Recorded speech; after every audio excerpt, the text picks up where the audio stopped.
এই না বাদ দে 2 কোটি টাকার ড্রাফট কাট 2 কোটি টাকার হ্যাঁ হ্যাঁ 2 কোটি টাকা আর আমি আগামী সপ্তাহে দিল্লি গেতাইছি সব কাম ওকে করে রাখবি ঠিক আছে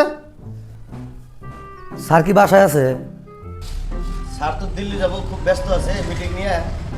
তবে আমি হই নাইছি। আচ্ছা স্যার একজন মানুষ আছে আপনার সাথে দেখা করার জন্য। হ্যাঁ আসতে দে কি কথা ছিল বলো কথা স্যার মানে ইলেকশনের বাবদে যে আপনি এমডিসি টিকিটের কথা কইছিলাম, তা স্যার কামটা কি হবো? সেটা তো মেয়ে মানুষের পড়ছে হ্যাঁ স্যার। লটারিতে মেয়ে মানুষের পড়ছে তো ক্যান্সেল তোর স্যার মিয়া মানুষ পড়ছে, আমার বই আছে, আমার বই নমিনেশন দিয়ে দেন, তো কামটা করেন স্যার। ঠিক আছে কালকে রবিবার আছে না হ্যাঁ।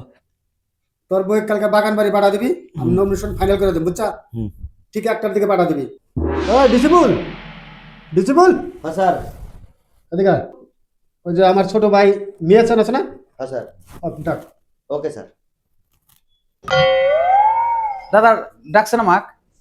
তুই কি আমার মান ফোন রাখবি না হ্যাঁ ভাবছিলাম যে আগামী টারামে তোকে একটা নমিনেশন দিয়ে তোকে মেলে তারা দেবো আর হেঁটে ওদিকে রাখছে কেন হেঁটগুলা সভ্য মান সম্মান একবার শেষ করে দিল একটা কাজ কর 2টা ফ্লাইটের টিকিট কাটবে দিল্লির যা ও তাহলে 2টা টিকিট না, ও কাটে নিয়েছি। যা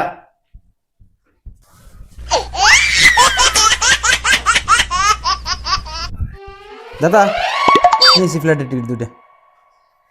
ওই যে ডিসেবলিক নিয়ে সমস্ত মানুষ নিয়ে আয় যা কে সমস্ত মানুষ দেখি করবা?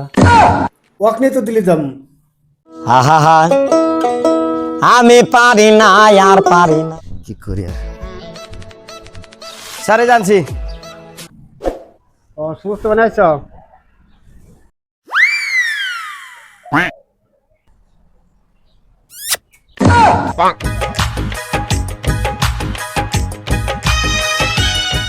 আরে